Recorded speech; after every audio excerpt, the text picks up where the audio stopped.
Hey you guys, I got something kind of interesting for you.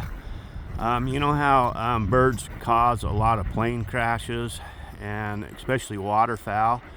Well, these are telephone power wires, and if you can see that little thing hanging there, I don't know if a lot of you guys would see these in places that you live, but where there's very high concentrations of waterfowl, especially ducks and geese, they'll fly into these wires and they could put some of these rural communities out of power completely. So the telephone companies come in and they hang these flashers on there, and then they flap in the wind, and it has a reflector on it, so it spooks the ducks and geese when they come at it.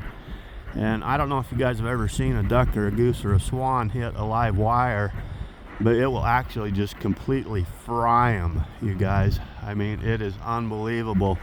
They're dead instantly. And a lot of times if you get a goose that's say 20 pounds, or like a trumpet or swan that could be up to 30 pounds, if they hit one of these wires going 35-40 miles an hour, it could put a whole community out of power.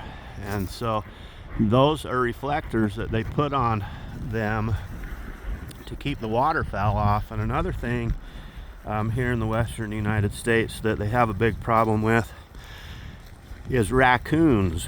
And so I actually had my truck parked next to a pole at my old store, and I had a raccoon climb up the telephone pole and got electrocuted, and it started the raccoon on fire, and it dropped below my truck and started the grass on fire, and I didn't even know it was happening until the fire department pulled in.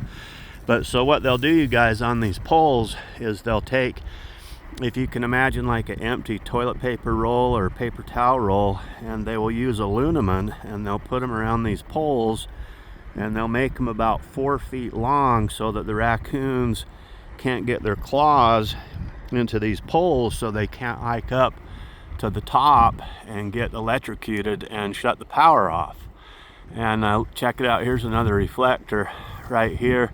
Normally where you find these reflectors, the heaviest guys, is where there's water on both sides of the road, or if there's water, like down here there's water, so there could be a ton of waterfowl down here. And then there's the grain fields on the other side, which the waterfowl are transferring back and forth from the grain fields to the water. Or it could be a fact where there's water on both sides or grain fields on both sides, but that would make the waterfowl fly low, and so they could hit these wires. And I've seen it many times in my life to where the powers actually went out and it's killed the bird also.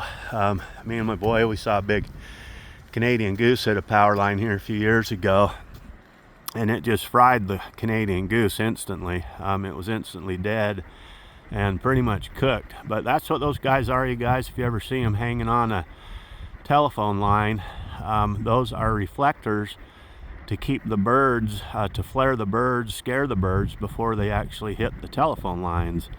Anyway, just a little tidbit information for you guys. Kind of fun to think about some of that stuff. And birds cause a lot of damage, not only to airplanes crashing, but also to power outages around the world, especially where there's heavy flights and big numbers of waterfowl. Anyway, you guys have an awesome day, and sending you guys a great big huge smile from up here in the middle of nowhere. And there's a flock of geese going by right there, guys, and I don't think you can see them. I can't see them in my phone either. But anyway, you guys have a super nice day, and I'll try to make you guys some fun videos this week. I got to start working on my store next week on about the Valentine's Day is the deadline to where I can actually get in and start getting some work done. So some of my videos might turn over to work videos at the store, guys, and I'll try to make you some fun ones doing some other stuff. But I got a whole bunch of work to do over there, so I'll probably be getting busy on that pretty soon, probably for a week or two. And then I'll get it slicked up and get it listed and hopefully for sale again. Anyway, have a good day, you guys. Okay, we'll see you guys. Bye-bye.